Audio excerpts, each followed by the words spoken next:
ইউসুফ আলাইহিস সালামকে 10 ভাই নিয়ে গেল, চোখের আড়াল দেখা যায় না। যেই মাত্র তারা দেখলো বাবার চোখের আড়াল, সাথে সাথে কানের মধ্যে তাকাই ফেলে দিল। ফালানো মাত্রই আরেক ভাই যে লাথি মারলো, আরেকজনে যে ঘুষি মারলো, আরেকজনে লাথি মাইরা আরেক ভাইয়ের পায়ে বলের মতো দিয়ে দিল। এইভাবে 10টা ভাই যখন একজন আরেকজন করে করে মারে আর কিল ঘুষি দেয় আর লাথি দেয়, ইউসুফ আলাইহিস সালাম পূর্ণিমার চাঁদের মতো সুন্দর তার চেহারা, এত সুন্দর কাঁদেন আর বলেন, ভাইয়া আমি কি দোষ করলাম? আমি তো তোমাদের সাথে কসম নাই, কেন তোমরা আমাকে মারতেছ? কেন তোমরা আমারে আঘাত করো? তখন 10 ভাই একজন আরেকজনের দিকে তাকায়, মুস্কি হাসে আর অল্প হাসি দেয়, কয় তোর আব্বারে ডাক, আব্বারে ডাক। ইউসুফ আলাইহিস সালাম মরুভূমিতে ডাকে, ইয়া আবি, ইয়া আবি, আব্বা আমাকে ভাইয়েরা মারে, আব্বা আমাকে ভাইয়েরা মারে, কিন্তু এটা বাবার কানে আর পৌঁছে না, বাবার কানে এটা আর পৌঁছে না। মেরে মেরে রক্তাক্ত করে ফেললো।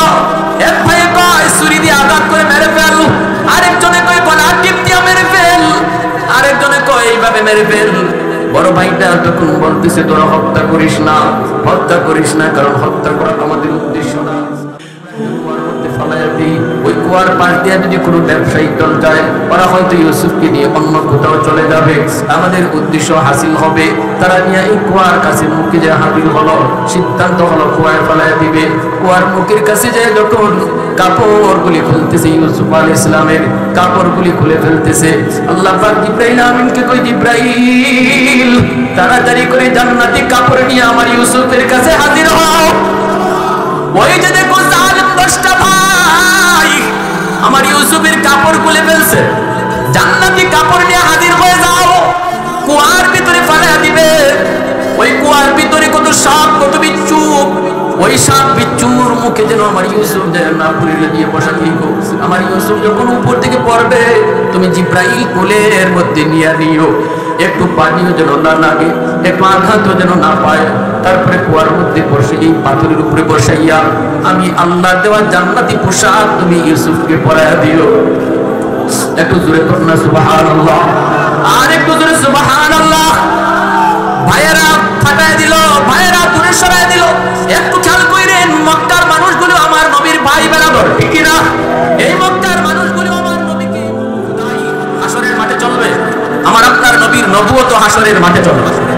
জোরে বলে সুবহানাল্লাহ। কিন্তু আমরা আজকে দুঃখ, কলিজায় বড় ব্যথা। সময়ে সময়ে যুগে যুগে আমরা বিভিন্ন দেশে দেখি আমার নবীর শান মান নিয়ে কটাক্ষ করা হয়। মাত্র গতকাল নিউজ আপনারা পাইলেন, মোদী সরকারের একজন এমপি সাপোর্ট করেছে। নবীর শানের উপরে এত বড় কথা, মনে রাখবা, কেউ বলতে পারে ভারত হয়েছে তো আমাদের কি? ভালো করে ইয়াদ রাখো, আমার নবী শুধু ভারতের নবী নন, আমার নবী কায়নাতের নবী।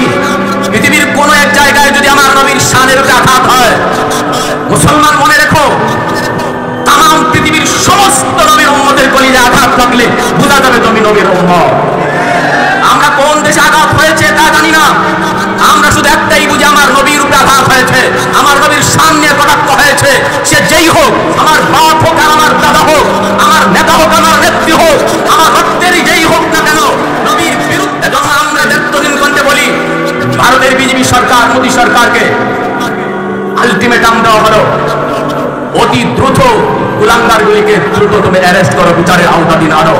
আর যদি তাদেরকে বিচারের আওতায় না আনা হয়, মনে রাখবা, শুধু বাংলাদেশের নবীর আশিকরা যদি চায়, বাংলাদেশের নবীর আশিকরা যদি রাজপথে নেমে যায় উলামায়ে কেরামের নেতৃত্বে, তাহলে ভারত পর্যন্ত আমাদের লং মার্চ করতে কেউ ঠেকায় রাখতে পারবে না।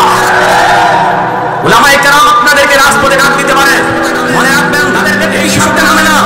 উলামায়ে কেরাম নবীর হাদিস পড়ায়, এর ভিতরে যেই মজার, যেই স্বাদ, মন্ত্রী এমপি হওয়ার ভিতরে এই স্বাদ নাই। সেই হাদিসের মসনদ রেখে তারা যখন রাজপথে নামে, মনে রাখতে হবে গোটা মুসলিম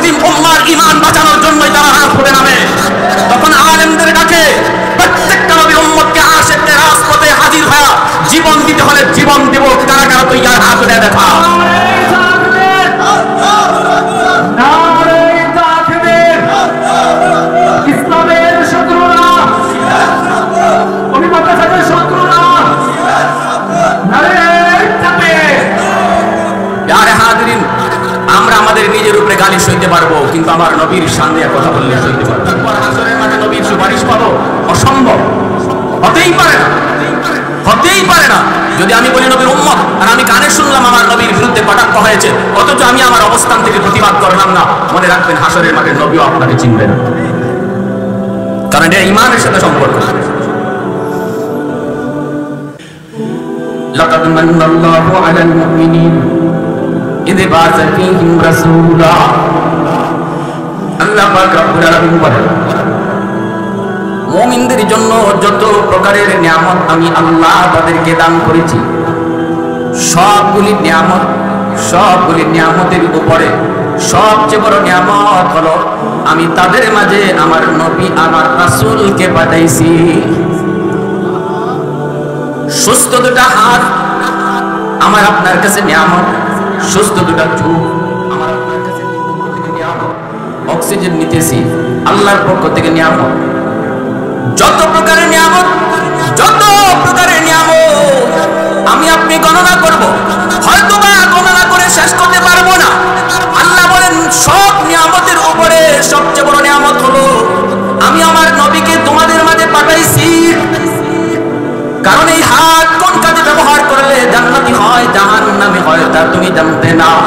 পা তুমি কোন পথে চালাইলে জান্নাতি হয় নাকি জাহান্নামী, নিয়ামত কেমনে ব্যবহার করলে তোমার দেহ জান্নাতে যাবে তা তুমি জানতে না। জানাইলেন নবী আয়েশা, ঠিক কিনা করে বলেন, জানাইলেন নবী আয়েশা হাত কোন কাজে ব্যবহার করবা, চোখ তুমি কোন কাজে ব্যবহার করবা, পা তুমি কোন কাজে ব্যবহার করবা, দিমাগ তুমি কোন কাজে ব্যবহার করবা, সুস্থতার নিয়ামত তুমি কেমনে শুকরিয়া আদায় করবা, সব হাতে কলমে দেখাইলেন আমার নবী। এজন্য আল্লাহ বলেন নবী তোমাদের কাছে পাওয়ার সবচেয়ে বড় নিয়ামত, নবী না পাইলে তোমার সব নিয়ামত জাহান্নামের লাকড়ি হইত। এ আমার বান্দা আল্লাহর গোলাম, আল্লাহ পাক রব্বুল আলামিন তোমাদের কাছে সবচেয়ে বড় নিয়ামত, নিয়ামতের শুকরিয়া আদায় করো, আমি আল্লাহ নিয়ামত বাড়ায় দিব। সুবহানাল্লাহ। ঘরের ভিতরে নবীকে, নবীর আদর্শ গ্রহণ করো, সমাজে নবীর আদর্শ গ্রহণ করো, বডির মধ্যে নবীর আদর্শ গ্রহণ করো, চুল কাটতে গেলে নবীকে ফলো করো, দাড়ি রাখতে গেলে নবীকে ফলো করো, সমাজ ব্যবস্থায় নবীকে ফলো করো, বিচার কাজে নবীকে ফলো করো, বিচার ব্যবস্থায় তুমি দুর্নীতি করো না। আমার নবী ইনসাফ কায়েমের জন্য দুনিয়ায় এসেছেন, জুলুম তুলে দেওয়ার জন্য নবী এসেছেন, ইনসাফ প্রতিষ্ঠা করার জন্য এসেছেন। বিচার ব্যবস্থায় নবীজি অপরাধীকে একটাই পরিচয় দিয়েছেন, অপরাধীর পরিচয় শুধু একটা, চোরের পরিচয় শুধু চোর, ডাকাতের পরিচয় শুধু ডাকাত, কার ভাই কার ছেলে কোন গোষ্ঠীর আমার নবী বলেন এটা বিচারে বসে চেনা যায় না। বিচারক কখনো এদিকে লক্ষ্য করবে না, কখনো টাকা খাইয়া বিচারক বিচার করে না, না না মুখ চিন্তা কখনো বিচার করবে না। আমার নবী এই আদর্শ বিচার ব্যবস্থায় কায়েম করে, সমাজ ব্যবস্থায় চলো। কখনো দুর্বলের উপর একরকম বিচার, সবলের উপর আরেক রকম বিচার, গরিবের জন্য একরকম বিচার, ধনীর জন্য একরকম বিচার, এটা আমার নবীর আদর্শ নয়, ঠিক কিনা জোরে বলেন। টাকা খাইয়া বিচার সমাজে আসেনি না নাই? আরো জোরে বলেন আসেনি না নাই? ভাইরা বন্ধুরা, আমার নবী সমাজ ব্যবস্থায় কিভাবে চলবো আদর্শ শিখায় গেছেন। নবীজি যেমন ছিলেন রহমত, নবীজি যেমন ছিলেন নরম, সময় মতো ওই নবী আবার হলেন গরম। গরম আসেনি না নাই? ইসলামে শুধু নরম এমন না, ইসলামে গরম আছে। নবীর জীবনে শুধু নরম তা নয়, চুরির দায়ে নবীজির দরবারে একজন মহিলা অপরাধী চুরি করেছে মহিলা, সাহাবায়ে কেরাম রাদিয়াল্লাহু তাআলা আনহুম এইবার তারা চিন্তায় পড়ে গেলেন, মহিলাটা নবীর বংশের, মহিলার বংশ হলো কুরাইশ বংশ, আল্লাহর নবীর বংশ বড় দামি বংশ, যদি এই মহিলার হাত কেটে দেওয়া হইল তাহলে আমার নবীর বংশের ইজ্জত নষ্ট হয়। না না, মহিলার হাত কাটা যায় না, বিচার যদি একটু হালকা করা হয় তাহলে নবীর বংশের ইজ্জত রক্ষা হবে। কিন্তু কে কে নবীর কানে কানে এই কথাটা বলবে গো? কে যে বলবে নবী গো এই মহিলা আপনার বংশের, কুরাইশ বংশের, অতএব বিচারটা একটু হালকা করা যায় কিনা? সবার জন্য বিচার করা যায় না, এই কথাটা নবীকে কে যায় বলবে? আবু বকর সিদ্দিক, ও বন্ধু তুমি একটু যাও, তুমি তো আমার নবীর বাল্যকালের বন্ধু, তুমি তো নবীর হিজরতের সঙ্গী রে। আবু বকর তুমি যে নবীকে এই কথাটা একটু বলতে পারবানি? সিদ্দিক আকবর হাত জোর করে দাঁড়ায় বলে, সাহাবা শুনো, কথা নিয়ে আমি আবু বকর নবীর সামনে যাওয়ার সাহস নাই। ও ভাই উমর, তুমি পারবানি? উমর কয়, আবু বকর যা পারে না আমি উমরও পারবো না। উসমান, তুমি পারবানি? উসমান কয় না। আলী, তুমি পারবানি? কয় না। কিন্তু বলাটা প্রয়োজন, কেউ তো রাজি হয় না। কে নবীর কাছে এই কথাটা পৌঁছাবে? কানে কানে কে যায় বলবে? নবী কই, মহিলার বংশ, আপনার বংশ। সিদ্ধান্ত নেওয়া হলো, একটা ছোট বাচ্চা নিপাও দেখো, ছোট বাচ্চা নিপাও দেখো, এমন একটা বাচ্চা যেই বাচ্চাটাকে নবী মায়া করেন, আল্লাহর নবী বরাদর করেন, ওই বাচ্চাটারে আমরা কথাগুলি শিখাইয়া দিব। বাচ্চাটা কানে কানে যায় নবীকে বলে দিবে। আমাদের উদ্দেশ্য হলো নবীর কানে কানে কথাটা পৌঁছায় দেওয়া। এরপরে যদি নবী রাগ করেন, আমরাই আবার দেয়া মাঝখানে পড়ে বলবো, নবী গো, ছোট মানুষ বুঝে না, মাফ করে দেন। কে সেই ছোট বাবু? কে সেই ছোট্ট বাচ্চা? কয়, দেখো নবী তার ভালোবেসে। কোন নবী? কয় ছেলের ঘরের নবী। কেমন ছেলে? কয় পালক পুত্র যায়েদ ইবনে হারেসা। ওই যায়েদ ইবনে হারেসার একটা ছেলে যার নাম হলো উসামা। ছোট্ট বালক নবীকে মায়া করেন। দাদা নাতির সম্পর্ক বড় মধুর। উসামাকে আমরা কথাটা শিখাই দিব, আর উসামা যায় নবীর কানে কানে বলে দিবি। উসামাকে আনা হলো সাহাবায়ে কেরামের মাঝখানে, কানে কানে কথাটা শিখাই দেওয়া হলো। উসামা, এই কথাটা তুমি যায় দাদার কানে কানে বলে দিবা, আদর করে করে কানে কানে বলে দিবা। বলবা, হাত না কেটে যদি আঙ্গুল কেটে দেওয়া হয় তাহলে বিচার হয়, আবার নবীর বংশের ইজ্জত রক্ষা হয়। এই কথাটা উসামাকে শিখাই দেওয়ার পর উসামা গেলেন আল্লাহর নবীর কাছে, নবীজির কাছে গেলেন। যাইয়েই দাদা দাদা কইয়া গালে গালে কান লাগাইলেন, গলায় গলা মিলাইলেন। দাদা নাতির সম্পর্কটা একটা আদরের সম্পর্ক। কাছাকাছি দেখে আসলেন। শিশু বাচ্চারা যদি কোনো কিছু বলতে চায়, কোনো আবদার পেশ করতে চায়, তাহলে দেখবেন সবার আগে বাবার কাছাকাছি এসে ঘেঁষাঘেঁষি করে, গালে গালে গাল লাগায়, আদর করে। কাছাকাছি ফিরে প্রথমে আইসা আবদার করে না, আদর করে তারপরে আস্তে আস্তে কথাটা বলে। উসামা আইসো নবীর কানে কানে বলার আগে নবীর গায়ে গায়ে ঘেঁষতেছেন। নবী বলতেছেন, উসামা ভাই, তুমি এমন কেন করো? কি ব্যাপার, কি কথা? কোনো কথা আছে নাকি? কোনো আবদার আছে নাকি? কোনো চাওয়া পাওয়া আছে নাকি? একটু বলো। তখন মুচকি হেসে কানে কানে বলেন, দাদা একটা কথা ধরা পড়লো। এই মহিলা কোন বংশের জানেননি? নবী কয়, না জানি না, জানার প্রয়োজন নাই। উসামা কয়, দাদা গো, এই মহিলার বংশ হলো আপনার বংশ, যেই বংশ আরবের মধ্যে শ্রেষ্ঠ বংশ, কুরাইশ বংশ। যদি এই বংশের কোনো মহিলার হাত কেটে দেওয়া হয় তাহলে আপনার বংশের ইজ্জত যায়। ও দাদা, হাতটা না কেটে যদি আঙ্গুল কেটে দেন তাহলে বিচার হয়, বংশের ইজ্জত রক্ষা হয়। এই কথা না নবীর কানে কানে বলা মাত্রই আমার নবী নরম দিলের নবী, সাথে সাথে নবীজি গরম হয়ে গেলেন। মুহূর্তের ভিতরে নবীজি বসা থেকে দাঁড়িয়ে গেলেন। নবীজির চেহারা নরম হয়ে গেল। সাহাবায়ে কেরাম নবীজির চেহারা দূর থেকে তারা ফলো করতেছিলেন। নবীজি যেই মাত্র গুসা হয়ে দাঁড়িয়ে গেলেন, সাহাবায়ে কেরাম তারা দৌড়ায় কাছে আসলেন। আয়েশা বলতেছেন, ইয়া রাসূলুল্লাহ, ছোট্ট মানুষ বুঝে না, বলে ফেলেছে, নবী গো মাফ করে দেন। আল্লাহর নবী তখন বলেন, সাহাবীরা শুনো, এই কথা আমার উসামার না, তোমরা উসামাকে কথাটা শিখায় দিছো। আল্লাহু আকবার করে বলো, এই কথা আমার উসামার না, তোমরা কথাটা শিখায় দিছো। তাহলে ভালো করে শোনো, ভালো করে শোনো, আমি নবী দুনিয়ায় এসেছি ইনসাফ কায়েম করার জন্য। আমি নবী দুনিয়ায় এসেছি ইনসাফ কায়েমের জন্য। জামিনের পোড়ার জন্য একরকম বিচার, রিকশাওয়ালার পোড়ার জন্য আরেক রকম বিচার। এমন বিচার করার জন্য আল্লাহ আমি নবীকে দুনিয়ায় পাঠায় নাই। অতীতের বহু জাতি ধ্বংস হয়েছে শুধু এমন বিচার ব্যবস্থার কারণে। বহু জাতিকে আল্লাহ ধ্বংস করে দিয়েছে, বহু দলকে আল্লাহ ধ্বংস করেছে। আজও দুনিয়ায় এমন নজির আসেনি না নাই? আরো জুড়ে আসেনি না নাই? দলের লোক অপরাধ করলে তার কোনো বিচার নাই, আর বিরোধী দল যদি অপরাধ করতো তাহলে তার শেরের উপরে সোয়াশের আওয়াজ দিয়ে বলা ঠিক কিনা? দুর্বল মানুষগুলি কোথায় বিচার দেওয়া যাবে সেই জায়গা ছিল না। থানায় গেলে পরে ওসি মামলা নিত না, দারোগায় মামলা নিত না, মেম্বারের কাছে গেলে মেম্বার কথা বলতো না, কারণ মেম্বার তার পকেটের লোক, বিরোধী দলের পকেটের লোক। যার সাথে যে জালেম, যে জুলুম করেছে মেম্বার, জালেমের পকেটের লোক হলো এমপি। অতএব বিচার কারো কাছে পায় নাই। দুর্বল মানুষগুলি চোখের পানি চাইরা 16 থেকে 17টা বছর আল্লাহর আদালতে মামলা বসাইছিল। আওয়াজ দেওয়া বলো ঠিক কিনা? কত সন্তান মাইকে হারাইয়া মামলা বসাইছে কার আদালতে? দুনিয়ার আদালতে মামলা নেয় না, দুনিয়ার আদালতে মামলা নেয় না, মামলা বসাই দিছে আল্লাহর আদালতে। এজন্য আল্লাহ নবী কই ইত্তাকি দাওয়াতাল মাজলুম ফাইন্নাহু লাইসা বাইনাহা ওয়া বাইনাল্লাহি হিজাব।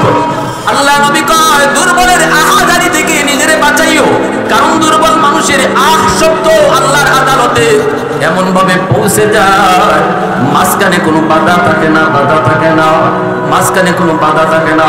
আমার নবী রহমতের নবী মক্কার মানুষগুলি যখন আমার নবী দয়ার নবীকে এইভাবে মক্কা থেকে তাড়ায় দিল, নবীজি চলে আসলেন মদিনায়।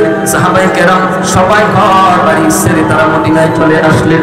মক্কার জালেমগুলি তাদের ঘর বাড়িগুলি দখলও নিয়ে নিল, তাদেরকে মারলো, বাড়ি থেকে বের করলো, বাড়ি দখলে নিল। তারা চলে আসলেন মদিনায়। মদিনার মানুষগুলি তাদেরকে আশ্রয় দিল, জায়গা দিল, সাহায্য করলো। এজন্য মদিনার মানুষ হয়ে গেল আনসার। ভাইয়েরা বন্ধুরা, ওই মানুষগুলিকে নিয়ে আমার নবী 10,000 সাহাবায়ে কেরাম নিয়ে যখন 10 বছর পর আবার তিনি মক্কায় যাবেন, মক্কা দখলে যাবেন, নবী মক্কায় দখলে যাবেন। মক্কার কাছাকাছি যায় আল্লাহর নবী 10,000 সাহাবায়ে কেরাম নিয়ে নবীজি ওই জায়গায় অবস্থান করেন। সন্ধ্যা হয়ে গেছে, আমরা মক্কায় ঢুকবো না।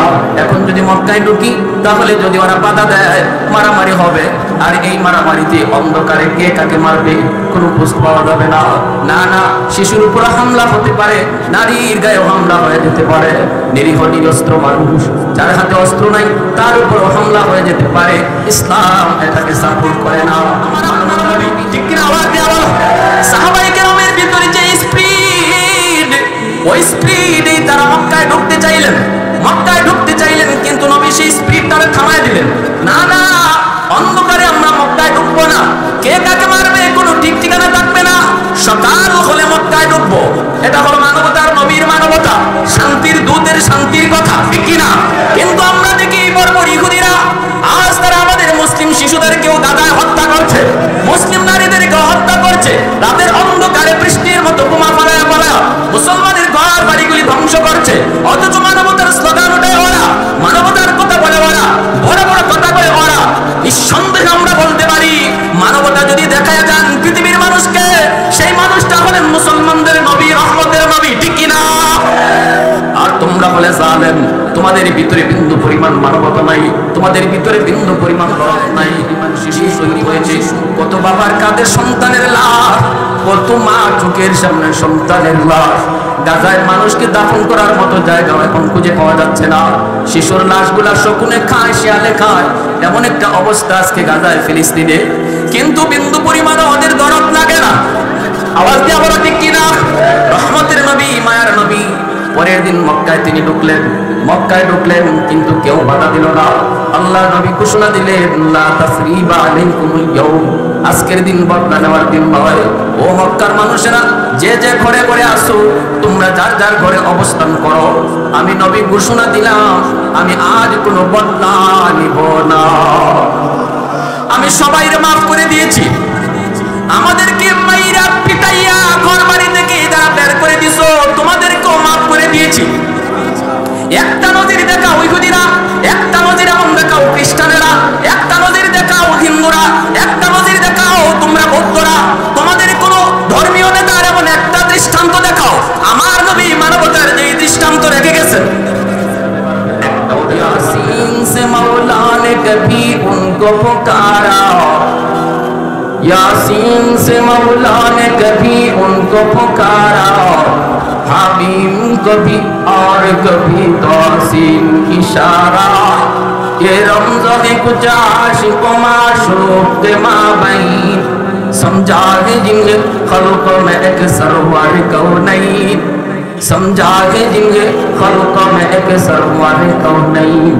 নবীজি বলেন, আমার ভাই ইউসুফ তিনি যেইভাবে ভাইদেরকে ক্ষমা করে দিয়েছিলেন, আজ আমি এইভাবেই মক্কার মানুষদের ক্ষমা করে দিলাম। ঘটনাটা বুঝি, তাহলে আমার নবীর ক্ষমা করার দৃষ্টান্তটাও আমাদের বুঝে আসবে।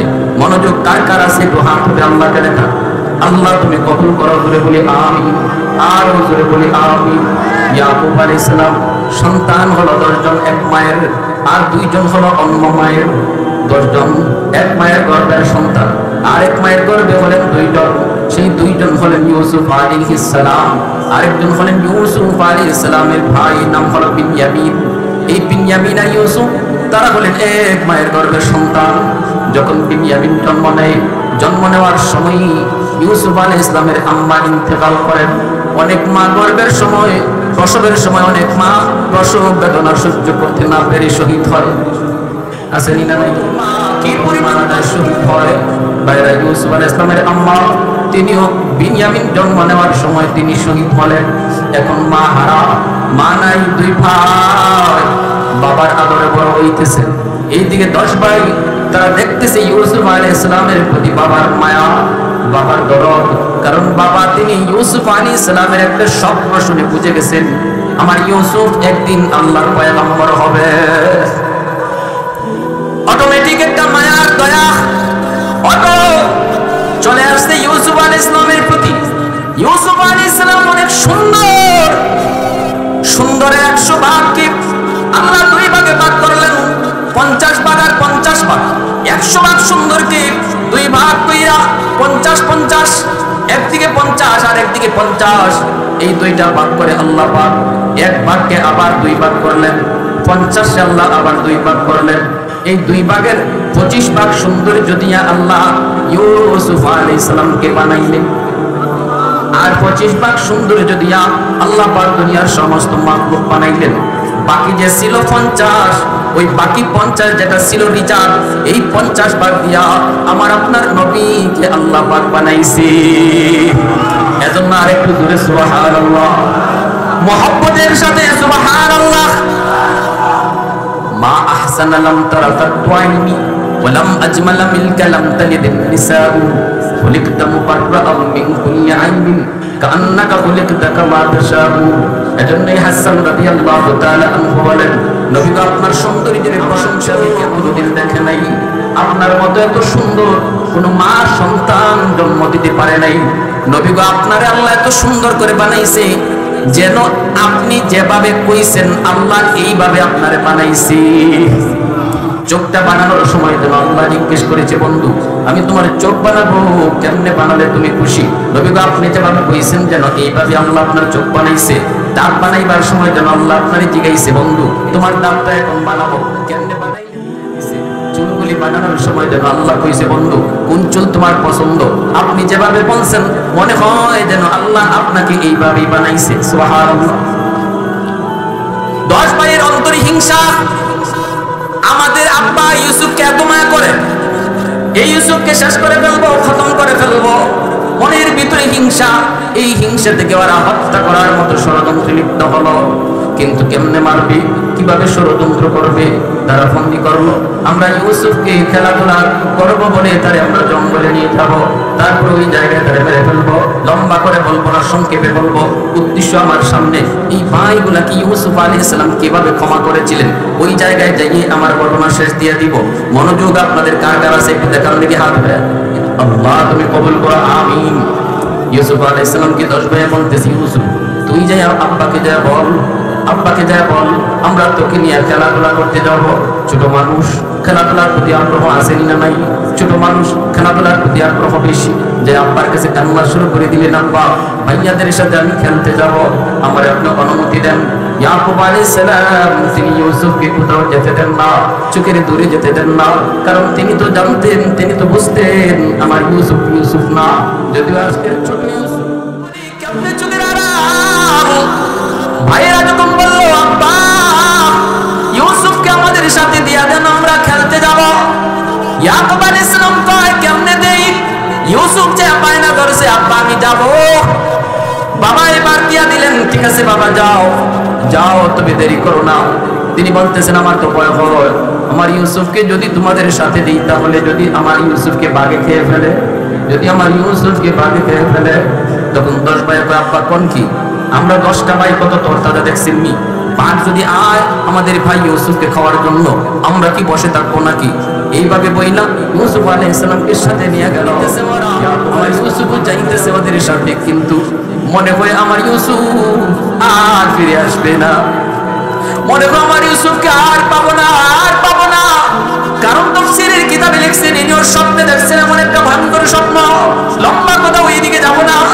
তারা নিয়ে গেল ইউসুফ আলাইহিস সালামকে নিজের তাদের কাঁধে উঠাইলো মায়া কইরা আদর দেখাইয়া, শুধুমাত্র বাবাকে দেখানোর জন্য, বাবাকে দেখানোর জন্য, বুঝতে দেওয়ার জন্য তারা কাঁধে উঠায় নিয়ে যাইতেছে।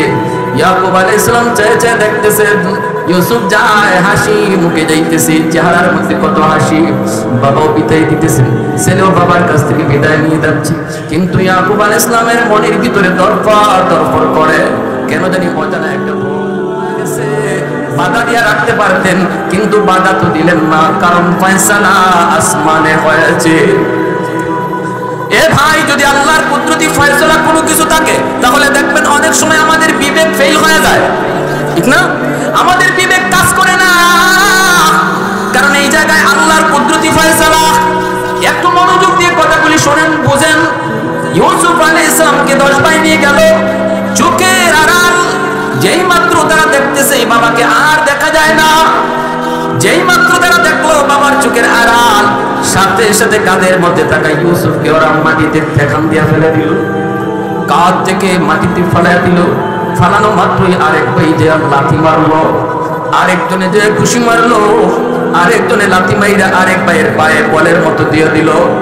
এইভাবে 10টা ভাই যখন একজন আরেকজন করে করে মারে আর কিল খুশি দেয় আর লাথি দেয়, ইউসুফ আলাইহিস সালাম পূর্ণিমার চাঁদের মতো সুন্দর তার চেহারা, এত সুন্দর কাঁদেন আর বলেন, ভাইয়া আমি কি দোষ করলাম?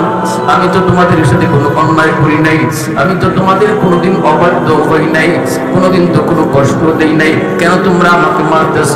কেন তোমরা হাসি দেয়? কই তোর আব্বারে ডাক, আব্বারে ডাক। ইউসুফ আলাইহিস সালাম মরুভূমিতে ডাকে, ইয়া আবি, ইয়া আবি, আব্বা আমাকে ভাইয়েরা মারে, আব্বা আমাকে ভাইয়েরা মারে, কিন্তু এটা বাবার কানে আর পৌঁছে না, বাবার কানে এটা আর পৌঁছে না। মেরে মেরে রক্তাক্ত করে ফেললো, এক ভাইয়ে ভাই ছুরি দিয়ে আঘাত করে মেরে ফেল, আরেকজনে কয় গলার টিপ দিয়ে মেরে ফেল, আরেকজনে কয় এইভাবে মেরে ফেল। বড় ভাইটা তখন বলতেছে, তোরা হত্যা করিস না, হত্যা করিস না, কারণ হত্যা করা আমাদের উদ্দেশ্য না, আমাদের উদ্দেশ্য হলো বাবার চোখের আড়াল করে দেওয়া, বাবার চোখের আড়াল করে দেওয়া। চলো আমরা একটা কুয়ার মধ্যে ফেলাই দিই, ওই কুয়ার পাশ দিয়ে যদি কোনো ব্যবসায়ী দল যায়, ওরা হয়তো ইউসুফকে নিয়ে অন্য কোথাও চলে যাবে, আমাদের উদ্দেশ্য হাসিল হবে। তারা নিয়ে এই কুয়ার কাছে মুখে যে হাজির হলো, সিদ্ধান্ত হলো কুয়ায় ফেলাই দিবে। কুয়ার মুখের কাছে যায় যখন কাপড়গুলি খুলতেছে, ইউসুফ আলাইহিস সালামের কাপড়গুলি খুলে ফেলতেছে। আল্লাহ পাক জিবরাইল আমিনকে কই, জিবরাইল তাড়াতাড়ি ওই যে দেখো জালেম 10টা ভাই আমার ইউসুফের কাপড় খুলে ফেলছে, জান্নাতি কাপড় নিয়ে হাজির হয়ে যাও, কুয়ার ভিতরে ফেলে দিবে। ওই কুয়ার ভিতরে কত সাপ, কত বিচ্ছু, ওই সাপ বিচ্ছুর মুখে যেন আমার ইউসুফ যায় না পড়ে। জিবরাইল তুমি জান্নাতি একটা পাথর নিয়ে যাও, কুয়ার নিচে যায় তুমি ওই পাথরটা নিয়ে বসা থেকো, আমার ইউসুফ যখন উপর থেকে পড়বে তুমি জিবরাইল কোলের মধ্যে নিয়ে নিও, একটু পানিও যেন না লাগে, একটু আঘাতও যেন না পায়। তারপরে কুয়ার মধ্যে বসে এই পাথরের উপরে বসাইয়া আমি আল্লাহ দেওয়া জান্নাতি পোশাক তুমি ইউসুফকে পরাইয়া দিও। একটু জোরে তো না সুবহানাল্লাহ, আর একটু জোরে সুবহানাল্লাহ। ভাইয়েরা ফাটায় দিল, ভাইয়েরা দূরে সরায় দিল। একটু খেয়াল করেন, মক্কার মানুষগুলো আমার নবীর ভাই বরাবর, ঠিক না? এই মক্কার মানুষগুলো আমার নবীকে মক্কা থেকে এইভাবেই বের করেছিল। নবী যে মক্কা থেকে তাকায় তাকায় বলেছিলেন, হিজরতের রাত, এ আমার মক্কা নগরী, তোমার ভিতরে তোমার মাঝে আমার আল্লাহর খানায় কাবা, আমার আল্লাহর ঘর, তোমাকে ছেড়ে যেতে আমার মন চায় না। শিশুকাল থেকে বড় হয়েছি তোমার মাঝে, তোমাকে ছেড়ে যেতে আমার মন চায় না। কিন্তু আমার আপন মানুষগুলি যদি আমার সাথে ষড়যন্ত্র না করতো, আমি কখনো তুমি মক্কাকে ছেড়ে যেতাম না।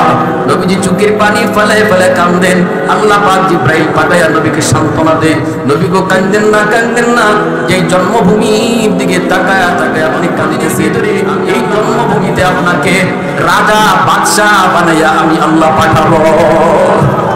একটু জোরে আওয়াজ দিয়ে সুবহানাল্লাহ, আর জোরে সুবহানাল্লাহ। আহাদুন লাইসা কামিসলিহি সামাদুন লাইসা কাবাদলি লিমানিল মুলকু তুকুই তু সাজাওয়ার খুদাই তু খুদা বন্দায়ামি নি তু খুদা বন্দায়াসারি তু খুদা বন্দ জমিনি তু খুদা বন্দ সামাই তু রহিমি তু করিমি তু সামিঈ তু বসিরি তু মুইজ্জি তু মুদিল্লি তু মালিকিল আরশি বজাই বড়ি আজ চুচরা ই বড়ি আজ সূরত রঙ্গি বড়ি আজ ইজ্জনিয়াজি বড়ি আজ বি মুমিদি বড়ি আজ খুরদন ও মুফতন বড়ি আজ তহমতে মরদন বড়ি আজ বি মুমিদি বড়ি আজ রঞ্জ বালাই। আল্লাহু আকবার। ভাইরা বন্ধুরা, ব্যবসায়িক কাফেলা যাইতেছে, বালতি ফালাইছে, আল্লাহ কয় জিবরাইল বালতির মধ্যে আমার ইউসুফে উঠায় দাও। ব্যবসায়িক কাফেলা পানি মনে কইরা উঠায় দেখে এত সুন্দর বালক, এত সুন্দর চেহারা, সাথে সাথে 10 ভাই এসে হাজির। কইরা আপনার গোলাম নিতে পারবা না, যদি নিতে হয় টাকা লাগবে। কিছু টাকা দিয়া ইউসুফ আলাইহিস সালাম মিশরে কি করে দিল, কিছু টাকা দাও, টাকা দিয়া এই টাকা দিয়া ব্যবসায়িকরা তারা ইউসুফ আলাইহিস সালামকে কিনে নিয়ে চলে যাইতেছে। ইউসুফ আলাইহিস সালাম ফিকির পানি জড়ায় কাপড় দেয়া কই ভাইয়া এই জন্মভূমিতে আমি বড় হয়েছি, এই মাটির সাথে আমার সম্পর্ক, এই মাটিকে আমি বড় ভালোবাসি, এই মাটির সাথে আমি কোনোদিন বেঈমানি করি নাই, বিশ্বাসঘাতকতা করি নাই। কেন তোমরা আমার জন্মভূমি থেকে আমাকে এইভাবে চিরতরে বিদায় করে দিচ্ছ? আমার আব্বার কি হালত জানি না, জানি না। বাবার কাছে আমার সালামটা অন্তত পৌঁছায়ও, জানি না আর কোন দিন বাবার সাথে দেখা হবে। এই বলে ইউসুফ আলাইহিস সালাম চলে গেলেন। যাওয়ার পথে তিনি মায়ের কবর পাইলেন। যেই মা বিনয়ামিনের প্রসবের সময় ইন্তেকাল করেছিলেন, ওই মার কবরটা তিনি রাস্তায় পাইয়া ব্যবসায়ীদেরকে বলতেছেন, একটু সুযোগ দাও আমাকে। ওই যে কবর, এই কবরটা হলো আমার দুঃখিনী মার কবর, এই কবরটা আমি দুঃখিনী মার কবর। কত সন্তান মার কবরের পার দিয়া চলে যায়, কত সন্তান বাবার কবরের পার দিয়া চলে যায়, একটু দোয়া করে না। কত নালায় গান গেয়ে গেয়ে চলে যায়, কবরের ভিতর থেকে মায় আফসোস করে, বাবায় আফসোস করে, হায় রে আমার সন্তান, তোমার এই দোয়ার উসিলায় আল্লাহ পাক মার কবরের আযাব আল্লাহ মাফ করে দিত। এজন্য বলি সন্তান কবরের পাশে যাই ইয়াসিন পড়বে নাকি গান গাইবে, এই সিদ্ধান্ত এখন নিতে হবে। এখন যদি আমার সন্তান আমি মাদ্রাসায় পড়ে, আমার সন্তানকে যদি হাফেজ বানাই, আমার সন্তানকে যদি আলেম বানাই, আমার সন্তান কবরের পাশে গান গেয়ে যাবে না, আল্লাহ কোরআন তেলাওয়াত করবে, ইয়াসিন তেলাওয়াত করবে। ইউসুফ আলাইহিস সালাম মায়ের কবরের পাশে যায় কান্না শুরু করে দিলেন আর আল্লাহর কাছে দোয়া করতেছেন। এরপরে কাফেলা তারে নিয়ে গেল মিশর। মিশর যাওয়ার পরে সেখানে অনেক লম্বা কাহিনী, জুলাইখার বিষয় বলবো না। মিশরের আজিজ মিশরের ঘরে তিনি বড় হলেন, আস্তে আস্তে বড় হলেন। এক পর্যায়ে তিনি জেলে গেলেন। জুলাইখা তারে ষড়যন্ত্র করে জেলে পাঠিয়ে দিল। জেলে গেলেন। জেলে যাওয়ার পর বাদশা একটা স্বপ্ন দেখলো, এই স্বপ্নের ব্যাখ্যা তিনি করে দিলেন। এই ব্যাখ্যা করে দেওয়ার পর বাদশাতে তারে জেল থেকে বের করলো। তারপরে বলল বাদশাহ, ও মিয়া, তুমি তো অনেক বড় বুজুর্গ, অনেক বড় দুর্ভিক্ষ হবে, এই দুর্ভিক্ষ আমি টেকেল দিব কেমন করে, কেমন করে? ইউসুফ আলাইহিস সালাম বলেন 7 বছর দুর্ভিক্ষ হওয়ার আগে 7 বছর তোমাকে ভালো করে ফসল ফলাইতে হবে, তারপরে এই ফসল তুমি স্টক করে রাখবা। এই স্টক করে সম্মান, এই স্টক করে গম, যখন দুর্ভিক্ষ চলবে তখন আস্তে আস্তে জনগণকে দিবা। এই কথাটা তিনি সমাধান দিয়ে দিলেন বাদশাকে। এইবার বাদশাহ করে দায়িত্বটা, এই দায়িত্ব কাকে দিব? ইউসুফ আলাইহিস সালাম বলেন, আমাকে তুমি খাদ্য মন্ত্রী বানাও, আমি এর উপযুক্ত, আমি যথাযথ এর বন্টন করব, কোনো সমস্যাই হবে না। আমাকে যথাযথ বন্টন করার সুযোগ দাও, খাদ্যমন্ত্রী আমাকে বানাও। বাদশাহ তারে খাদ্যমন্ত্রী বানায় দিল। ইউসুফ আলাইহিস সালাম মিশরের খাদ্যমন্ত্রী হয়ে গেলেন। এরপরে চতুর্দিকে সুনাম ছড়িয়ে পড়লো, মিশরের খাদ্যমন্ত্রী বড় ভালো। দুর্ভিক্ষ চলছে গোটা এলাকা জুড়ে, ফিলিস্তিনের কেনান পর্যন্ত দুর্ভিক্ষ ছড়ায় গেল। ইয়াকুব আলাইহিস সালাম 10 সন্তান, যাও তোমরা একটু মিশরে যাও, দুর্ভিক্ষ চলছে, কিভাবে আর বাঁচবো? মিশরের খাদ্যমন্ত্রী নাকি অনেক ভালো, তার কাছে যাও, মনে হয় কিছু খাদ্য দিবে। 10 ভাই রওনা দিল মিশর। মিশরের খাদ্যমন্ত্রী ইউসুফ আলাইহিস সালাম 10 ভাইকে দেখা মাত্রই তিনি চিনে ফেললেন। আল্লাহু আকবার জোরে বলেন। 10 ভাইকে দেখা মাত্রই ইউসুফ ইউসুফ আলাইহিস সালাম চিনে ফেললেন, কিন্তু 10 ভাই চিনল না। কেমন করে চিনবে? 10 বছরের ছোট্ট বালক ইউসুফ যারে কুয়ায় ফেলাইছিল, আজকে সেই কুয়ায় ফেলানো ইউসুফ মিশরের খাদ্যমন্ত্রী। এই কথাটা 10 ভাই ভাবতে কেমন করে কল্পনা করতে পারে নাই। ইউসুফ আলাইহিস সালাম চিনলেন ঠিকই।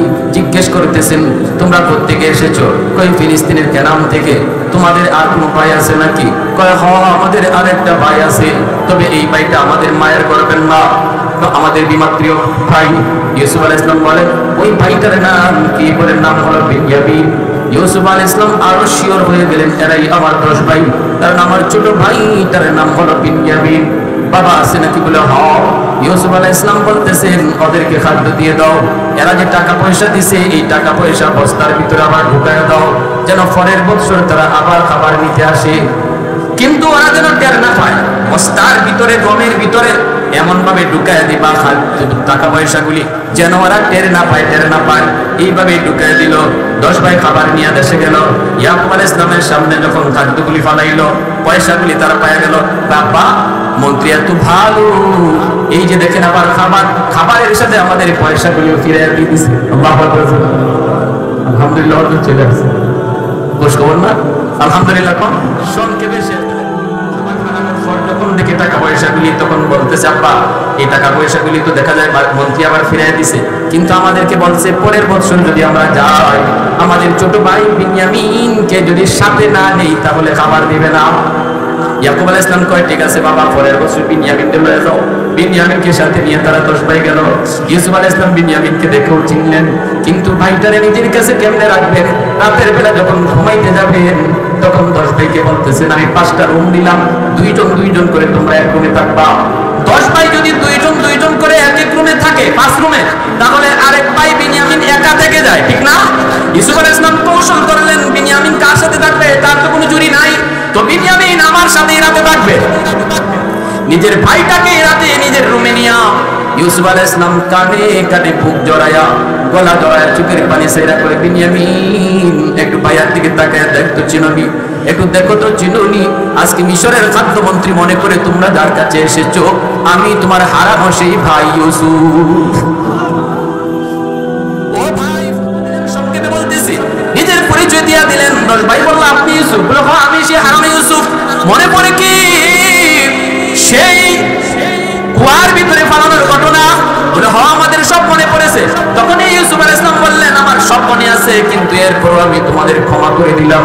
লা তাসরিবা আলাইকুমুল ইয়াওম, তোমাদের কোনো দোষ নাই, সব দোষ শয়তানের। ইউসুফ আলাইহিস সালাম ভাইদের কোনো দোষ দিলেন না, দোষ দিলেন শয়তানের। সব অপরাধ ক্ষমা করে দিলেন। এজন্য আল্লাহর নবী মক্কা বিজয়ের দিন বলেছিলেন, আজ আমি ওই কথাই বলবো যেই কথা আমার ভাই ইউসুফ বলেছিল। মক্কার মানুষগুলি আমাকে মক্কা থেকে বিতাড়িত করেছে, আমি মক্কা দখলে এসেছি, ঘর বাড়ি ফিরাই নিতে পারি, কিন্তু আমার সাহাবীদেরকে বললাম, বাড়ি করে যাও, দখল বুঝায় নেওয়ার জন্য নয়, মালিকানা ওদেরকে বুঝায় দিয়ে আসো। আল্লাহু আকবার করে বলেন, যারা তোমাদেরকে আমাদেরকে ঘর থেকে বাইর কইরা দখল নিয়েছে, আজকে আমরা তাদের কাছ থেকে দখল নেওয়ার কথা, কিন্তু আমি নবী ঘোষণা দিলাম দখল নিবা না, বরং এতদিন তাদের দখল ছিল, মালিকানা ছিল না। আজকে প্রত্যেকে যার যার বাড়ি গিয়া ওদেরকে মালিকানাটাও বুঝায় দিয়ে দাও। সাথে সাথে আমার নবীর এই উদারতা দেখে দলে দলে মক্কার মানুষগুলি কালেমা পড়ে মুসলমান হয়ে গেল। ওই দিন যে পরিমাণ মানুষ মুসলমান হয়েছে মক্কা বিজয়ের দিন, কোনো নজির নাই, কোনো ইতিহাস নাই, সব ত্যাগ করেছি। এই মাসটা হলো আমার নবীর দুনিয়ার আগমন এবং দুনিয়া থেকে বিদায়ের মাস। কি ছিল আমার নবীর আদর্শ? নবীর আদর্শ ছিল সাধারণ ক্ষমা করে দেওয়া। আজ আমাদের সমাজ ব্যবস্থার ভিতরে আমরা দেখি, ভাই যদি একটু দ্বন্দ্ব করে, ভাই যদি একটু কটুকতা করে, কেউ কাউকে ছাড়তে রাজি না। কেউ যদি ফানিসিটা দেয়, আরেকজনের সৈরেট দিয়া দেওয়ার লাগে রেডিটা, ঠিক না? ফানিসিটার বদলা আর কঠিন ভাবে দেওয়ার চিন্তা করে ভাই ভাইয়ের সম্পদ নষ্ট করতেছে, ভাই ভাইয়ের সম্পদ আত্মসাৎ করতেছে, ভাই বোনের সম্পদ নষ্ট করতেছে। দেখা যায় বাবা মারা গেছে, বোনের অংশ আছে, কিন্তু ভাই বোনের অংশ দিতেছে না। এইভাবে সমাজে চলছে জুলুম আর অন্যায় আর অত্যাচার। একটু নিজের বুঝান, এই মাসটা হলো আমার নবীর আদর্শ গ্রহণ করার মাস, নবীর আদর্শ থেকে নিজের সবক নেওয়ার মাস। আসুন পরস্পরে মিলেমিশে সবাই সবার হক যার যার মতো করে প্রত্যেকের হক বুঝে চলি, আমার সীমানা বুঝে চলি, অন্যের হকের উপরে আঘাত না করি, অন্যের হক দখলে নেওয়ার চেষ্টা না করি। যদি প্রত্যেকে আমার সীমানা মতো চলার, সীমাবদ্ধতার ভিতরে চলার চেষ্টা করি, সমাজে অশান্তি আসতে পারে, ঠিক কিনা? যদি বলেন স্বামী স্ত্রীর ভিতরে যে যতটুকু অবস্থানে আছে এতটুকু অবস্থানে থাকো। স্ত্রীর যতটুকু অধিকার এতটুকু অধিকার স্বামী তুমি তারে দাও। স্ত্রী যতটুকু নেওয়া এতটুকুই নাও, এর বেশি না। যদি আমরা এতটুকু মাইনা চলতে পারি তাহলে ঘরেও শান্তি আসবে, সমাজেও শান্তি আসবে। পথ একটাই, শুধু আমার নবীর আদর্শ, নিজের মতে মত নয়, আমার নবীর মতে মত।